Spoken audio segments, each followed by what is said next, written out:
Welcome to Thriving in Business and Life. I'm Christopher Harding. And I'm Will Wilkinson. Good to be back on the program. Yeah, we took a little bit of a hiatus over the holidays, and so now we're back and going to kind of start from the get-go. We love to go around the horn with this and do all of our different topics each year. Well, we've realized that we've actually congregated an immense amount of material, and so we're kind of stepping back and going, whoa, we've got a university program here. Let's take a look at the core of it all, which is the concept of thriving. Right. So when we originally came up with the idea, or the idea came up with us, I'm not sure which it was. I think that was more like it, door number 2. Yeah, the whole idea of thriving. What was interesting to us was really kind of posing the question of, is it possible that rather than just surviving a situation, we could thrive in the midst of it? Yeah, I think our little soundbite is, why survive when you could be thriving? Right, and a lot of times when I first, run that by people, whether it's in a coaching setting or consulting or training, they'll go, well, things are so difficult right now, how can I possibly be thriving? And what we really mean by that word is thriving isn't necessarily dependent on circumstances. Well, not at all. But it can be sabotaged by circumstances. I'm remembering a piece of graffiti I saw in a bathroom up in Canada, in Vancouver, probably 40 years ago now. I thought it was very funny, but it's also applicable to this. It was something like this: when you're up to your ass in alligators, it's hard to remember that the initial objective was to drain the swamp. Right. I think that's pretty widely known, and it's true. We forget what the initial objective is. So if we just say, look, our objective is to thrive. That's the objective. Now let's handle everything. Well, and so, in taking a look at that, I was talking about to somebody one day, and they said, well, I'm doing okay, but I wouldn't necessarily say I'm thriving. And it was like, well, what do you mean when you say I'd be thriving? And what they shared was this list of all the circumstances that would be in place that would be evidence that they were thriving. Right. And what I suggested was, well, how about if thriving is a state of mind that increases the odds that you'll actually get to that set of circumstances where you'll have the evidence? Well, this actually introduces our primary model. I think we've used this throughout the entire program, which is the 3 little areas, starting with results. Here's the results you've got in your life, at work. You want to change them, so... Right. It's, tapping into the cognitive therapy model, right? It's a model I learned from Dr. Bill Guillory of that mindset, as you said, drives behavior that generates results. So when we're working with an organization, for example, a lot of times one of the first questions we pose is, what would a thriving culture look like here? In other words, what would the result be? And they start to describe all of what would it feel like, what would we do, what would we not do, and so on. So they're describing this result of a thriving culture. And then you come back to the mindset and say, well, if that's the aim, a thriving culture is what I'm creating. That's my mindset. Right.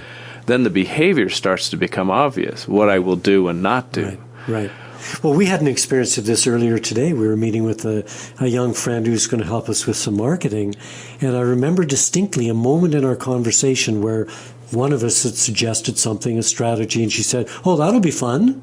Exactly. And that was the thriving mindset. Oh, this would be fun to do. It wasn't good strategy. I think that could be quite effective. It was just this outburst of, well, that would be fun.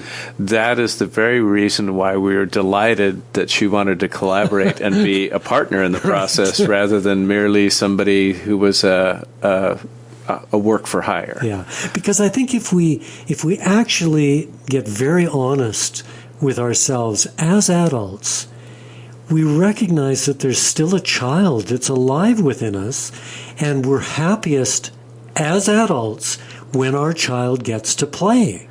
They say the greatest achievement in life is to be able to earn your living doing something you love to do. You show up for work because you wouldn't want to be anywhere else. It isn't just to get the paycheck. Well, and I've shared this story with you before and possibly in our podcast that when I was a junior in high school getting ready to take my ACT and SAT exams for college, I asked my dad, how do you know what your career should be? And he said, well, decide what you'd love to do that you would do even if you didn't get paid. Yeah. And make that your career. Yeah, well, you're reminding me of the book Rich Dad, Poor Dad, where Robert Kiyosaki was talking about as a youth, he had both a poor dad and a rich dad. And the rich dad advised him when he got his first job and he was complaining about how little money he was making. And he said, listen, the money you make in a job is the least value you take from there.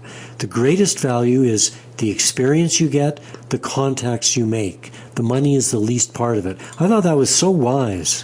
Yeah, well, it's really starting to understand where true wealth comes from, right? Through our experience, through relationships, and money, the finances, is a byproduct of that as well. When we were talking about Rachel, our friend who's in here now joining us in this endeavor, she was talking about when she was young and the natural imagination that a child has and how you're so in the moment as a child that all she would have to do was imagine being a dancer, and in her mind she was there.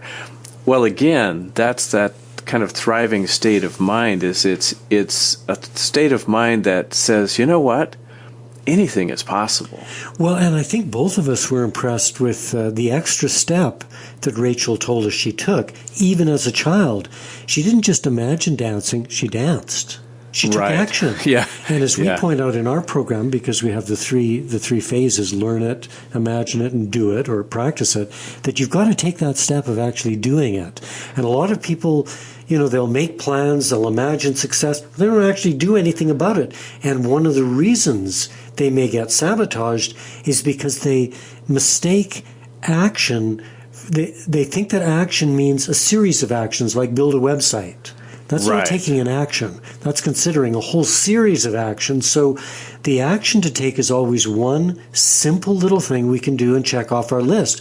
I think that is one of the greatest determiners of success, the ability to link our imaginative visions about what we want to accomplish with a simple executable action. Well, and that's why when we start out in our course, in our book, around the power of story, creating stories to generate success, why that's so important is we talk about how we're always making up stories in our mind all the time, and we're actually acting those out without realizing that we're involved in our own screenplay, right? Exactly. And that the real aha for me when I first started learning this was in realizing, wow, I'm making up a story, I'm casting other people in a role, and then I'm acting into that, was to say, well, I could change the story, or as we sometimes call it, I could flip the script. Right. And the real magic, if you will, was not just imagining how I'd like that story to be. So, for example, if I was going to have a great meeting, who would I be? Mm-hmm. What role would I take on? Mm-hmm. And how would I show up in that meeting in order to enhance the possibility that that meeting did turn out to be great? Well, one of the problems we encounter when we encourage people to experiment with this is the weight of the roles that they're used to playing. Right. Some people really are stereotypes of themselves. They keep playing the same role over and over again. And often the reason for that is because of intense memories where they were kind of forced to play a certain role. I was just talking to one of my brothers up in Canada, and he was recalling the torturous time he had in junior high school with a principal who probably was kind of a fascist. He was a very cruel, unfriendly guy and really targeted my brother for punishment because my brother was a very carefree, lighthearted, joking kind of guy, which really rubbed this principal the wrong way.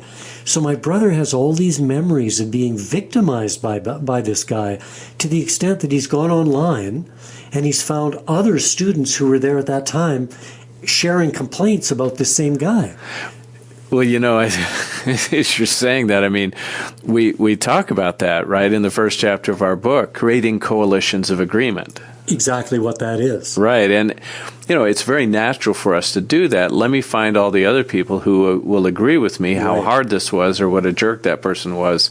And part of that is necessary. I mean, it's in a way there's a healing process of realizing we weren't alone and so on. But what we're suggesting is that beyond that, not instead of, but beyond that, part of what we can do in a coalition like that is say, all right, so how can we help each other create a new story where we're more empowered now? Yeah, Maybe we weren't then, but what can we do now to move forward into a different story that has a different kind of chapter ending to it? Yeah, and that's exactly what my brother and I are doing, examining these memories and looking at it from the hero standpoint. In the hero's journey, it isn't all an easy ride. There are always obstacles. There's always villains, but we love a story where the main character who's being victimized by some villain takes a stand, confronts him, and then wins. So we can do that with our memories as well as what's happening right now. And in this case, my brother is really enjoying the idea of kind of reformatting that memory so he can bring forward a different identity than the one he's carried. We've explored this too, that it is not only stories about the present and future that we can live into, and that's part of doing it, right, is now I go out and actually live into that story, but also it's what you're talking about, reframing the past, redefining the past. I shared this once before that when I first heard about the ability to reframe the past, I imagined myself going back in time, me from now, going back in time to my past self at a time when I was at a really vulnerable place in my teenage years, and showing up like a visitor from the future in my bedroom as a young teenager, and sharing with me what the future was going to be like and all the things that I was going to have a chance to experience and do. And, just really got into it as a visualization and an imaginary journey. And when I kind of brought myself back, it was almost as if I felt this ripple effect that it had actually happened. And what really had happened is I had reframed and redefined my experience of the past.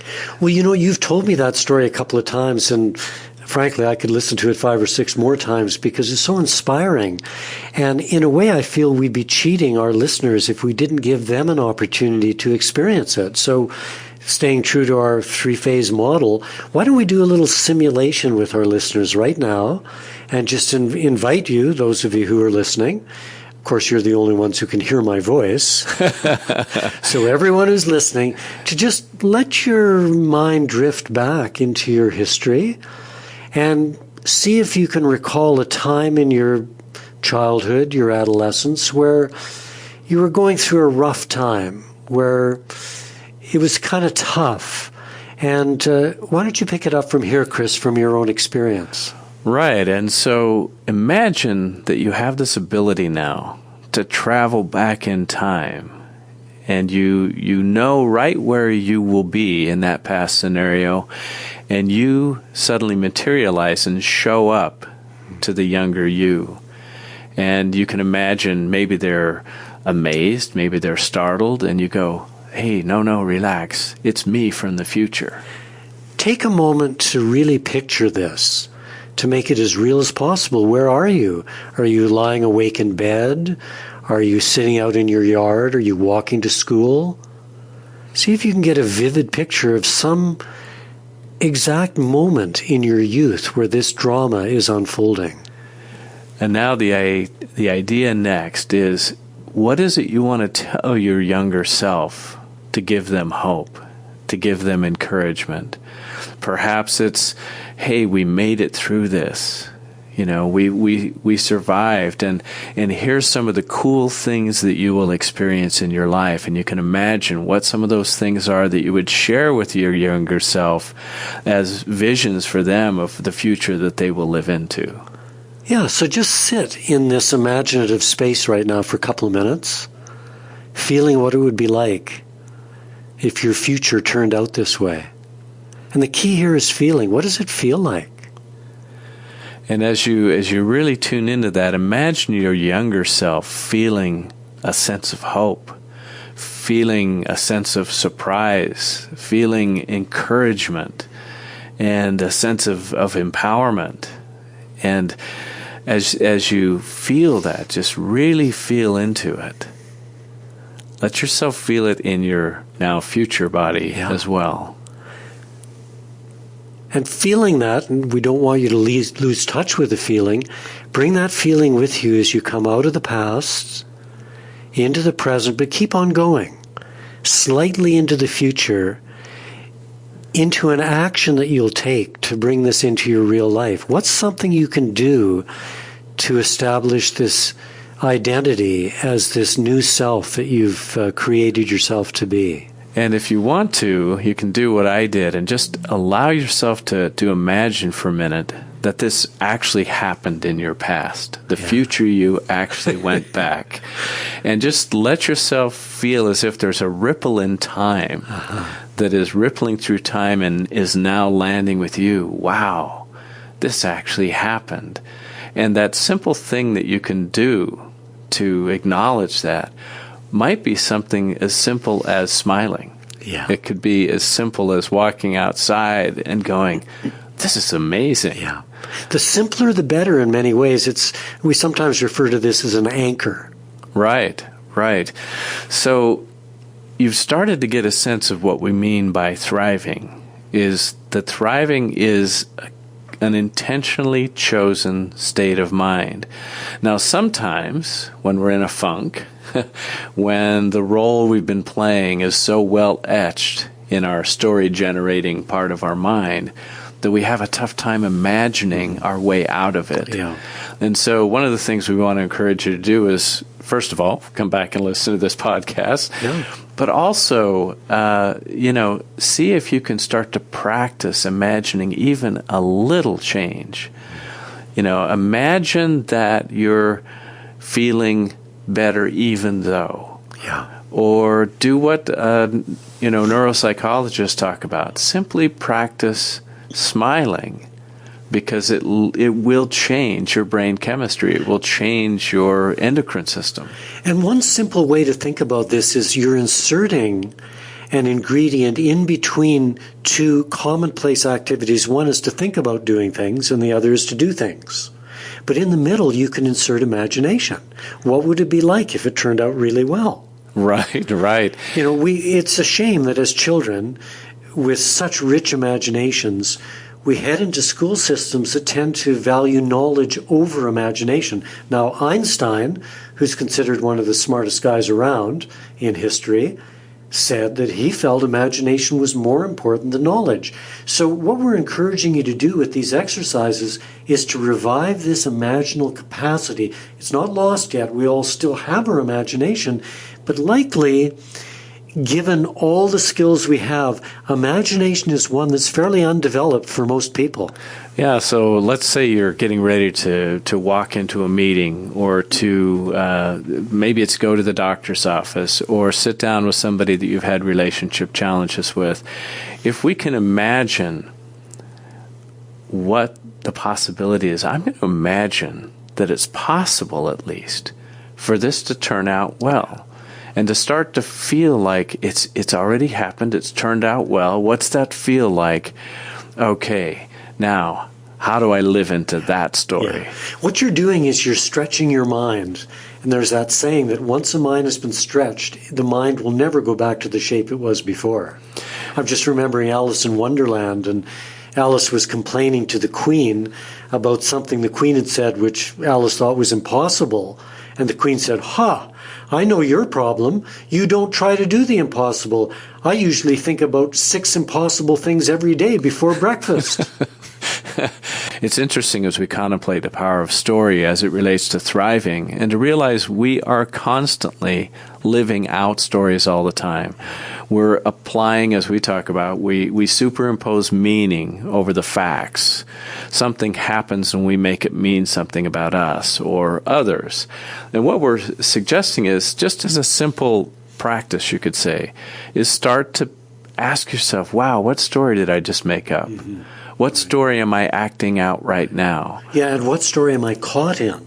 Yeah. Because often people, if they use this exercise, will realize that they're kind of in a Groundhog Day loop. Right. And they haven't realized that they're kind of going through the motions and they're not exactly seizing the day. Yeah, we've got a blog that's gone up today that the title of the blog, since it's the new year, is the new year really new, or right. Is it simply a rerun? I love that. Is it new or is it a rerun? And a lot of times, it's easy for us to get caught in story loops, as we refer to them, and just asking ourselves, wow, how would I like this to play out differently? Mm-hmm. Is just a huge opportunity for us to hopefully, if we're game for it, to have a little bit of fun, to say, how do I need to show up in order for this to play out differently? How could I cast that other person in a different role in my mind than how I've seen them up till now? Well, and a tip for storytelling, whether you're a professional or just applying this principle to your life, is to use the technique that all good storytellers use, which is to start at the end. Right. If we know the outcome we want, if we know how we'd like the story to end, it's far easier to navigate towards that. Yeah, I'm thinking of some of the coaching I got early on with a challenging manager that I had to report to, and the person who was coaching me, said, "Well, you've made up this really great story about him. What if you start acting out a different story? What if you see him as an important collaborator, somebody who's instrumental to your success? How would you show up and interact with that person versus this villain that you've created in your current story?" And it completely shifted how I'd show up. Now, mind you, because that story was so ingrained for me, I literally had to stop before I'd go in and sit down with my boss and say, okay, he's a collaborator. He's an important part of my success. Psyching yourself up. Yeah. And okay, so I'm going to walk in and that's how I'm going to interact with him. And remarkably, that relationship over time changed 180 degrees to where we did become real collaborators, because eventually he started to respond in kind. Yeah, well, and I have a similar story about a boss of mine in a TV station I worked in many years ago. I had to show up in his office in a different identity to get the result that I wanted, which was less stressful budget meetings, for one thing. As you say that, I've sometimes heard people say, well, so are you telling me I should be false or that I should be somebody inauthentic? And the answer is no, not at all. What we're suggesting is that the authentic self, our true self, is far more facile and nimble and able to adapt and adjust than we give ourselves credit for. Well, and you and I were talking about this earlier, that one of the maladies of our current time is that so many people feel disempowered. They feel trapped. They feel unable to really make much of a difference in their own lives and certainly in the larger world, the economy, politics, etc., etc. Well, it's interesting to just step back from that sense of futility for a moment and realize that everything in our lives started out as somebody's imagination. Right. All of this is the result of various people's mindsets. Yeah. So if we want to change this, why not use the same technique that was used to create it, which is mindset and imagination? Exactly. Well, and it's fun to contemplate that, as you describe that, because what that does, again, it goes back to us saying, if I'm the writer, the director, and the actor in my own day-to-day life play, and I want to start with the end in mind, so that the end of this scene called today, how would I like to be feeling? How would I like it to turn out? And then direct myself intentionally as to how I want my character to act out the role of somebody who has a day that ends the way I want it to end. Yeah. Well, again, going back to our friend who's coming on board, I was so impressed at one point, another point in our meeting where, I don't know who had said what, but she said, well, that's what I want. Yeah. And it was unabashed honesty. I want that. Yeah. And, I think sometimes we get disconnected from that. As we say in our book, people are much more aware of what they don't want than what they do want. And it was so refreshing to hear this person just go, I want that. I'm reminded of a phrase in one of Richard Bach's books where he says, argue for limitations and they're yours. That's so profound. And a lot of times what happens is we have a failure to imagine. We get stuck in a limited to belief pattern. I was thinking of a time when I was doing union negotiations. I was helping the management and union of a very large pharmaceutical company figure out how to negotiate their new contract. And what we realized in the conversation was the belief was that it's us versus them. Yeah. Adversarial. Yeah, that in order for us to win, they have to lose, and vice versa. And I had just been through an exercise in it with a group where we'd had this kind of dynamic playing out in a game. And so what I was able to do was take our realization from that into this situation, and I just simply posed a question. What if there was no them?